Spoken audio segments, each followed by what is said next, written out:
ایک سوال یہ پوچھا جا رہا ہے کہ اس سال یعنی 1441 بمطابق 2020 جن لوگوں نے حج کے لیے پیسے جمع کروا دیے ہیں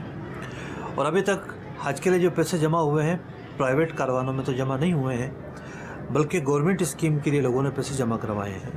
جن لوگوں کے نام آ چکے انہوں نے پوری پیمنٹیں جمع کروا دی ہیں، تو آیا کہ اس رقم پر زکوٰۃ دینی ہوگی یا نہیں؟ بات یہ ہے کہ جب یہ رقم جمع ہوتی ہے جیسے گورنمنٹ نے جمع کی، سوال یہ پیدا ہوتا ہے کہ گورنمنٹ کی حیثیت کیا ہے،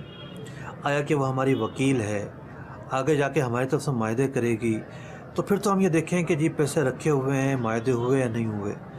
دوسری حیثیت یہ ہے کہ وہ ہماری وکیل تو نہیں ہے بلکہ وہ خود ایک پارٹی ہے، خود ایک فریق ہے۔ تو جب ایک معاہدہ ہوا، ایک بندے نے کچھ سروسز بک کروائیں اور پیسے اس کو ادا کر دیے، اجرت اگر پیشگی ادا کی جائے تب بھی جو ہے وہ سامنے والے کی ملکیت میں چلی جاتی ہے۔ اجرت کے جو قواعد ہیں اس کے اندر یہ بات لکھی ہوئی ہے۔ اب جو حج کے لیے پیسے جمع کروائے جاتے ہیں یہ بہت ساری اجرتوں کا ایک مجموعہ ہوتا ہے، اس کے اندر جہاز کی فیس ہے، خیمے کا کرایہ ہے، ہوٹل کا کرایہ ہے، ٹرانسپورٹیشن ہے۔ مجموعی طور پر گورنمنٹ نے بحیثیت ایک پارٹی، یعنی وہ ایک پارٹی اور ایک فریق کے، اس نے ہمیں ایک پیکج دیا اور اس پیکج کے مقابل میں لوگوں نے پیسے جمع کروا دیے، تو وہ رقم لوگوں کی ملکیت سے نکل گئی، لوگ اب اس رقم کے مالک نہ رہے۔ کل کو اگر یہ خدا نخواستہ پیکج بیک ہوتا ہے، معاہدہ ختم ہوتا ہے، پیسے واپس آتے ہیں تو پھر دیکھا جائے گا اس وقت کیا ہونا ہے۔ لیکن اگر اس وقت کسی پر زکوٰۃ کی فرضیت کا دن آ گیا ہے،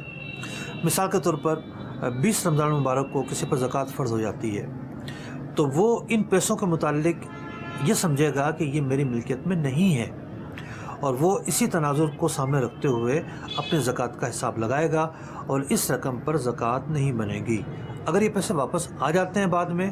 تب بھی اگر کسی کا سال پہلے پورا ہو چکا ہے تو پچھلے سال میں اب وہ اس کو ایڈ نہیں کرے گا، آئندہ سال میں اب یہ پیسے ایڈ ہو سکیں گے۔ تو زکوٰۃ کے حوالے سے ایک یہ مسئلہ بڑا پوچھا جا رہا تھا، اس کا میں نے جواب عرض کیا ہے۔